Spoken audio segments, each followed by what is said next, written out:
नमस्कार, मैं भावना शुक्ला और आप देख रहे हैं एम न्यूज। जरूरी नहीं कि रोशनी सिर्फ चिरागों से हो, शिक्षा से भी घर रोशन हो सकता है। घर ही क्या, पूरा गांव रोशन हो सकता है, पूरा देश रोशन हो सकता है। एक पढ़ा लिखा मुखिया सबसे अलग होता है, उसकी सोच सबसे अलग होती है, काम करने का तरीका अलग होता है। और अगर वो युवा हो तब तो विकास में 4 चांद लग जाते हैं। ये बातें हम यूं ही नहीं कह रहे हैं, हमने अपनी आंखों से देखा है और हम आपको भी दिखाएंगे।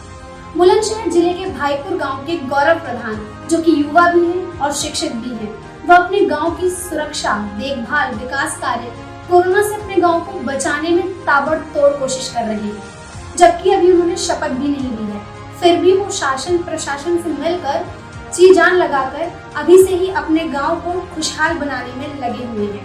देखिए भाईपुर गांव के प्रधान से हमारी एक खास बातचीत।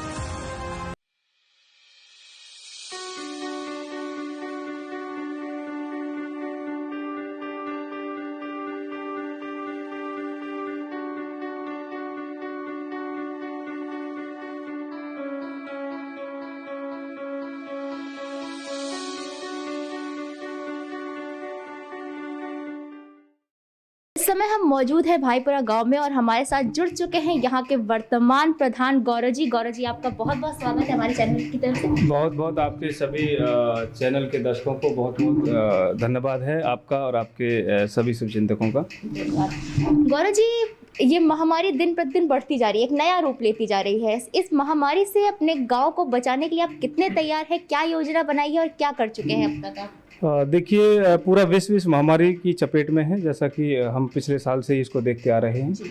मेरे गांव की भी स्थिति बहुत ज़्यादा अच्छी नहीं है इस समय, क्योंकि बहुत सारे कोविड के पेशेंट मेरे गांव में हैं। कितने मामले आ चुके हैं? मैं अभी आपको बताना चाहूँगा कि जब से मेरे को गांव के लोगों ने प्रधान चुना है, उस दिन से मैंने पूरे गांव के अंदर में एक सफाई अभियान चलाया हुआ था, जिसमें लगभग 7 से 8 दिन हो गए लगातार वो कार्य चल रहा है। गांव के अंदर बहुत सारी गंदगी थी।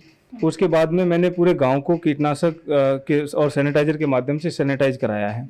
साथ में अभी मैंने डीएम लेवल से कुछ जांचें कोविड की गांव के अंदर ही कराई हैं, आरटीपीसीआर और एंटीजन जो टेस्ट हैं, इसके दोनों टेस्ट मैंने गांव में कराए हैं, जिसमें बहुत सारे केसेस निकले हैं। लगभग 22 के समथिंग केसेस हैं, जो कुछ गवर्नमेंट के रिकॉर्ड्स में हैं, कुछ वैसे केसेस भी हैं। अच्छा, तो क्या मतलब उनके लिए क्या सुविधाएं, वो घर पे क्वारंटाइन होने के या हॉस्पिटलाइज है? उसमें अभी जो हालत है, हमारी जो खुर्जा से जो हमारा अस्पताल पड़ता है, धरपा लगता है, वहाँ के बड़े डॉक्टर्स के साथ भी मेरा कोऑर्डिनेशन चल रहा है और वो पूरा सपोर्ट कर रहे हैं। उनको हम यहीं पे हेल्थ जितनी भी फैसिलिटीज हैं वो यहाँ प्रोवाइड करा रहे हैं। वो अभी होम क्वारंटीन की हालात में सुधार आ रहा है या खराब होती है? कंटिन्यू वो रिकवर हो रहा है और उसमें से बहुत कई सारे मरीज अभी ठीक हो चुके हैं पूरी तरीके से।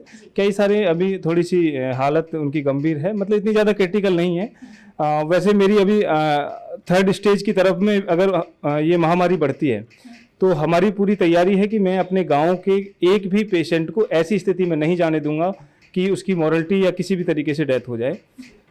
जिले पर भी मेरी बातचीत चल रही है। हमने अभी तक लगभग 3 से 4 बेड हमारे गांव के लिए इशू हो चुके हैं कि अगर कोई ऐसी परिस्थिति आती है कि उनको एडमिट कराना पड़े तो बुलंदशहर और खुर्जा के अंदर में हम 3 पेशेंटों को किसी भी समय वहां पे एडमिट करा सकते हैं, अगर ऐसी नौबत आती है तो ये तैयारी तो कोविड से लड़ने के लिए हमारी जारी है। और कोविड से लड़ने के लिए आप अकेले सब कुछ कर रहे हैं या समर्थन भी प्राप्त है किसी का? नहीं, पूरे मेरे गांव का ये जो इतिहास रहा है कि भाईपुर गांव, जो गांव का नाम ही एक अपने आप में भाईचारे की एक मिसाल देता है।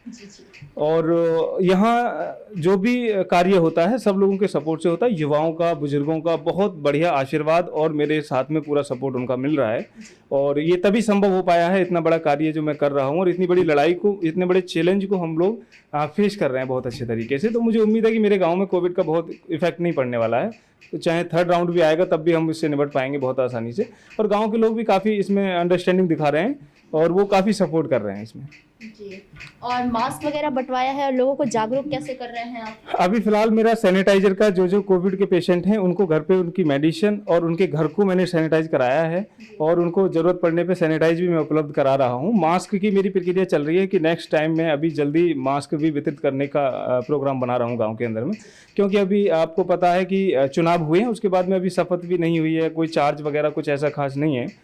तो अपने स्तर से सारी चीज़ें मैं करने का प्रयास कर रहा हूँ, और ज़रूरत पड़ी तो अगर 1000 मास्क की भी, तो मैं 1000 मास्क भी गांव के अंदर डिस्ट्रीब्यूट कराने की योजना बना रहा हूँ, और जल्दी इस काम को भी हम लोग करेंगे। बहुत अच्छी बात है कि आप गांव के ज़रूरतमंद लोगों की मदद कर रहे हैं। तो क्या गांव के बाहर कोई ज़रूरतमंद मिल गया तो आपका रवैया यही रहेगा या उस वक्त बदल जाएगा? गांव के बाहर अगर कोई भी मिल जाता आपको कि कोरोना पीड़ित है या फिर कोई ज़रूरत है उसको आपकी? एक्चुअली मैं 2011 से एनजीओ चला रहा हूँ, नया सफ़र फाउंडेशन। मैं पहले एनजीओ चलाता था, अभी मेरा एनजीओ है ऑल इंडिया टेक्नीशियन ऑर्गेनाइजेशन। ये ऑल इंडिया लेवल पे काम कर रहा है, और इसमें लगभग 2,30,000 लोग इस समय जुड़े हुए हैं मेरे साथ में। और इसमें ज़्यादातर लोग, मैक्सिमम जो ज़्यादातर लोग हैं वो ITI, पॉलिटेक्निक और बीटेक हैं। एक्चुअली मैंने भी बीटेक किया है, मैंने ITI, पॉलिटेक्निक, बीटेक, और इससे पहले मैं एक ITI में प्रिंसिपल रहा। अभी वर्तमान में मैं इंजीनियर था एक कंपनी के अंदर में। मैंने वहाँ से जॉब छोड़ के ये डिसीजन लिया कि गाँव के लोग चाह रहे थे कि मैं ये चुनाव लड़ूँ, और क्षेत्रीय राजनीति की तरफ में लोग उम्मीद से देख रहे हैं, तो ये पहला प्लेटफॉर्म था। तो मैंने इस चुनाव को लोगों के कहने पे लड़ा, और मुझे गांव ने भरपूर सपोर्ट किया। मेरे सपोर्टरों ने बहुत अच्छी ताकत लगाई है, और पूरे गांव का मुझे आशीर्वाद मिला, बुजुर्गों का और युवाओं का पूरा साथ मिला है, जिसकी वजह से आज मैं यहाँ तक पहुँच पाया हूँ। गाँव का ये बड़ा सम्मानीय पद होता है। और तो कहने का मीन्स है कि इन NGO वगैरह के माध्यम से मैं पहले से ही सोशल वर्क करता रहा हूँ। लॉकडाउन के समय में भी मैं घर पे नहीं था, मैं नोएडा से और दिल्ली में जाता था केवल इस काम के लिए कि कितने लोग अपने गांव की तरफ में जो बढ़ रहे हैं। 130 मजदूर मैंने बंगाल में मैंने 130 मजदूरों को पहुंचाया था ताज हाईवे से उठा करके, उन लोगों को प्रशासन की मदद से। तो ऐसे केसेस मेरे को मिलते हैं, तो बड़ा मेरे को मजा आता है इसमें काम करने में और उनके मदद करने में उन लोगों की। क्या जिस जोश के साथ भाईपुर के प्रधान अभी काम कर रहे हैं, उसी जोश के साथ और लगन के साथ 5 साल बाद भी कार्य करेंगे? ये तो आने वाला वक्त ही बताएगा।